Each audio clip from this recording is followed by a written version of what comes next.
Welcome to Something to Talk About from the Bainbridge Island Senior Community Center. We're going to talk with Jen Albrecht of the Bainbridge Arts and Crafts, new executive director there, and Ellin Spenser, who has been instrumental in keeping Bainbridge Arts and Crafts alive as they've gone through a lot of transitions. And Ellin, am I correct? You're the president of the board? That's right. Okay, and so we will talk to them in just a minute, but I want to thank Fieldstone Communities of Bainbridge Island for sponsoring Something to Talk About. Fieldstone offers assisted living, independent living, and memory care up on Rolling Bay, right around the corner from Bay Hay and Feed, right above the water there. They have a beautiful campus. They'd love to give you a tour. They'd love to treat you to a meal too. So call 206-594-1010. You can also ask about day stay and respite care programs. That's fieldstonecommunities.com.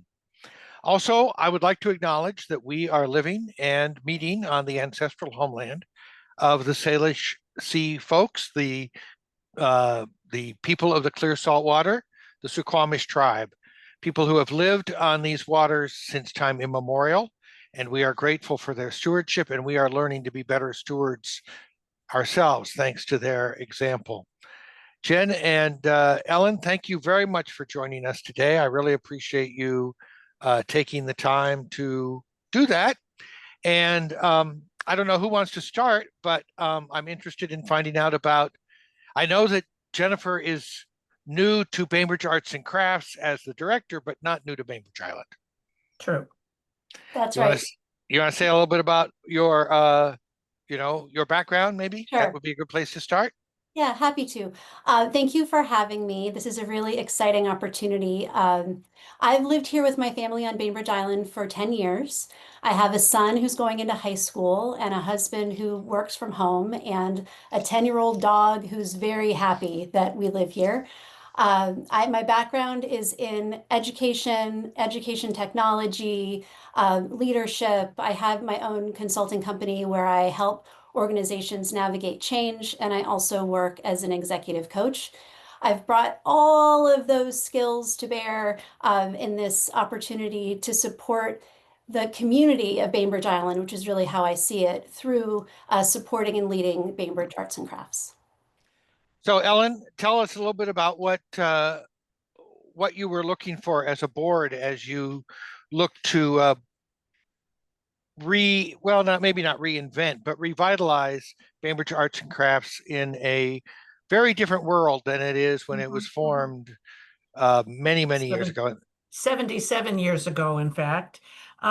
Yes, you may recall, Reed, from our last conversation, word went out around this time last year that Bainbridge Arts and Crafts would make it till the end of the year, and then they were going to close their doors.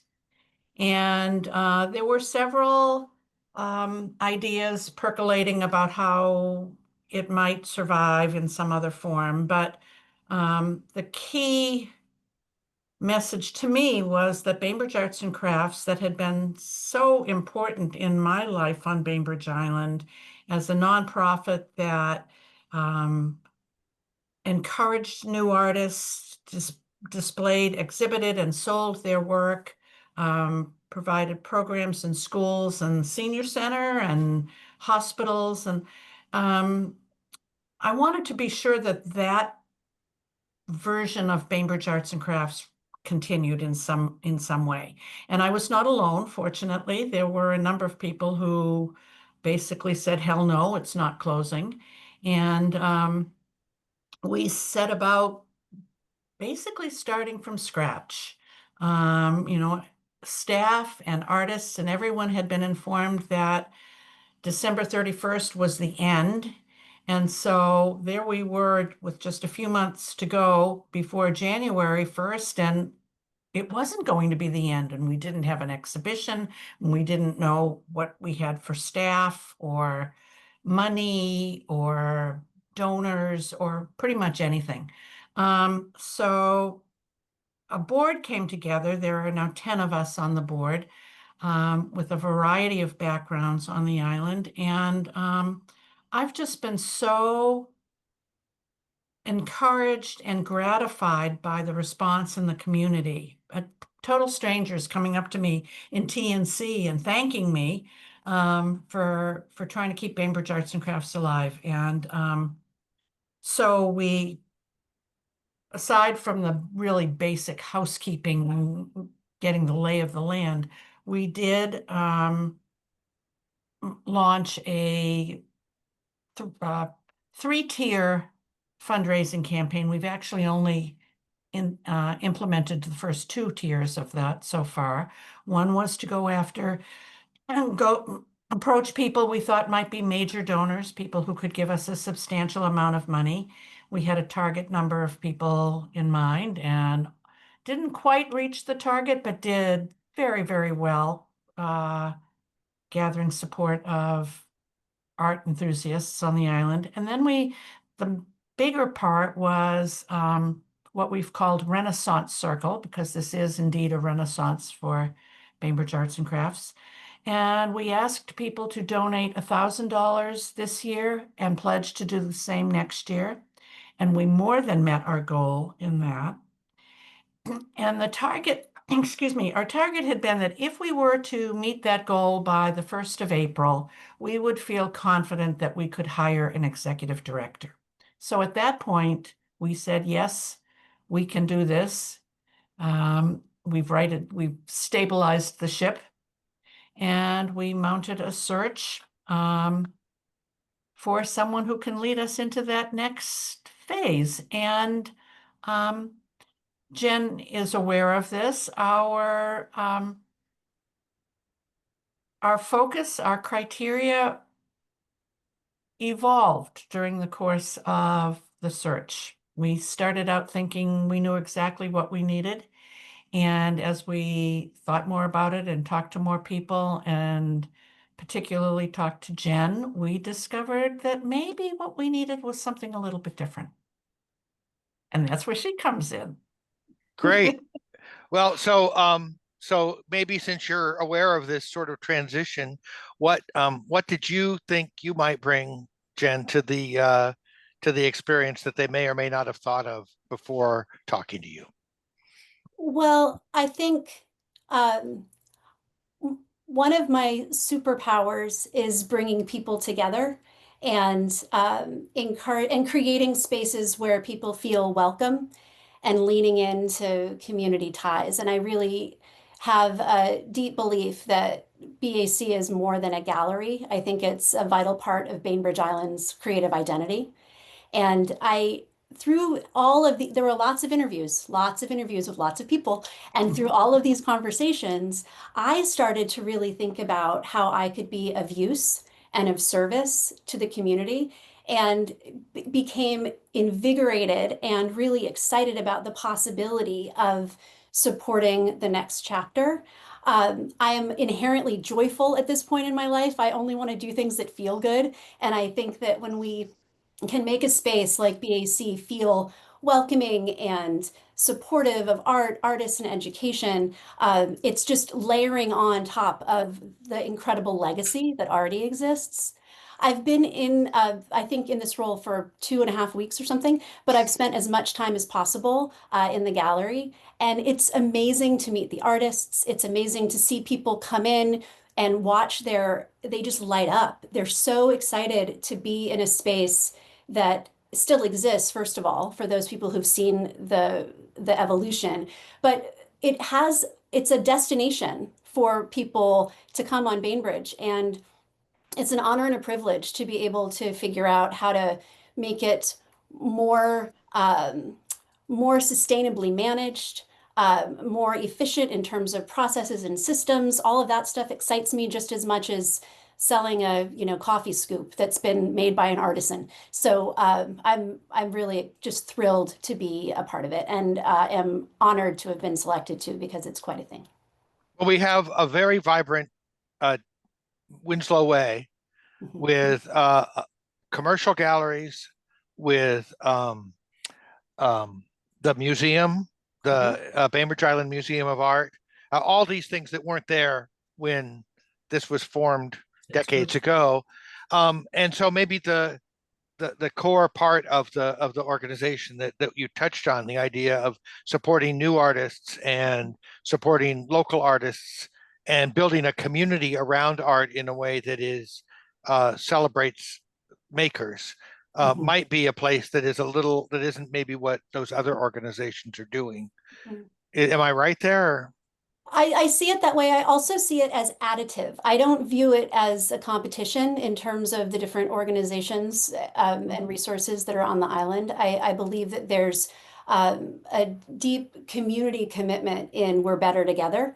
So I'm looking forward to getting to know all of the folks around, Barn and Bima and all of the other galleries, just to see where we can complement each other and how BAC can continue to differentiate so that we have our own sort of identity as a unique place on Winslow. Yeah, you I'd did. like to add some.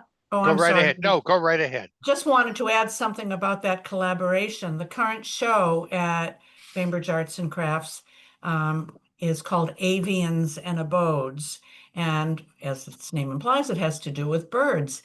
And when that became known to somebody at Barn, they had the wonderful idea to sponsor a workshop in which they matched a person who had an idea for a birdhouse with a barn woodworker who had the skills to build the birdhouse. And together, how many are there, Jen? Do you know how many birdhouses there are in the show? They're just amazing. They're amazing. There's like 8 to 10 of them. They're extraordinary. Oh, at least, yeah. And some were made by teenagers. One was made by me.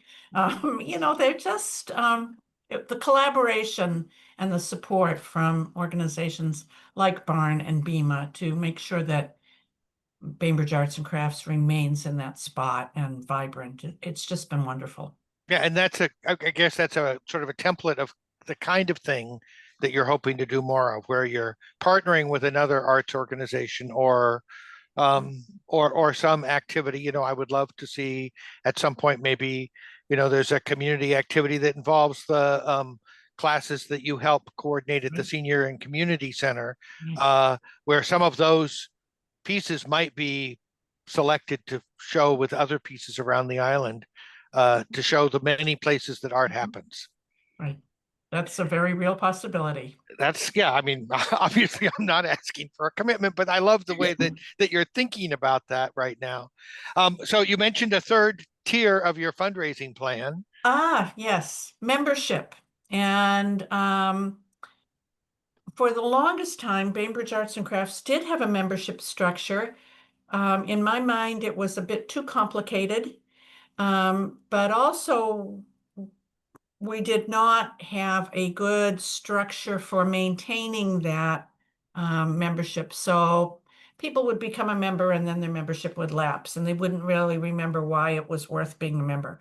So we have a committee right now working on a complete revamp of the membership structure. And that will enable people who want to be part of Bainbridge Arts and Crafts and want to support it, but don't have the wherewithal to give $1,000 at one pop. They could become a member at a much more affordable level and get some benefits and feel a part, as Jen has said, feel a part of the organization. Right. And then then you can have communication. That's one of the great things we think about for members at the Senior and Community Center is then, for that membership, we now have a relationship with you and we can send you an email and we can tell you about what's coming up. And so if there's something that intrigues you in our calendar, or if you have a suggestion, you now know where to find us because we're showing up in your mailbox or your email box pretty regularly. So that sounds like a great strategy. Yeah. Yeah, I'm looking forward to that because people frequently ask about membership. And in the old days, a person would purchase something and the salesperson would say, "Are you a member?" And very often the answer was, "I used to, I don't know, I might be," because we didn't have a system to engage with them once they became members, and now we will. The thing about this whole transition for me is the opportunity it presents to maybe do things we've always done, but do them better. Maybe do some things we've never done before. But seizing on Jen's skills and her enthusiasm, our board, we all looked at each other when we were debating this hire, and we said, this is a chance to be bold. This is really, maybe a good thing came out of our near-death experience, because this is a chance for us to really do something bold and creative. And I'm very excited about it. I love that. That's one of the things that we talk about here is the idea that when you start to recognize your mortality, the opportunities of life open up. Indeed. And so organizationally, I guess, as well as individually. Indeed. So any thoughts? We're close to wrapping up here, Jen, but any thoughts you'd like to leave us with about what your hopes are for the future for BAC and the people you're working with? Well, I would like to just thank all of the members of the board for the thoughtful approach to finding leadership for BAC, because I understand how significant this is. And after every conversation, I just remember saying, if it's not me, I will support whoever it is 100%, however I can. So I just would like to suggest that BAC is the community's, right? It belongs to everyone on Bainbridge. And so I would love to see you at the gallery. We would love to have you come and, participate in activities that we have, come to First Friday, look at all of the new things we have around. We continue to change and rotate the arts and crafts, and it's really, it exists because of all of us, and I just look forward to the continued support from the community. So please stop by and say hello. Great. So the avian art and abodes, I guess, is up through the end of the month. That's right. And the website is bacart.org. bacart.org. Three. Yeah. Got it. It's got a nice catchy tune. We'll put it to work. Anyway, thank you both for stopping by, and best of luck, Jen. We're happy to have you here in the nonprofit community down in Winslow. Thank you so Thank you, much. Reed. That was You're great. welcome. Thank you so Sheila. much, you two.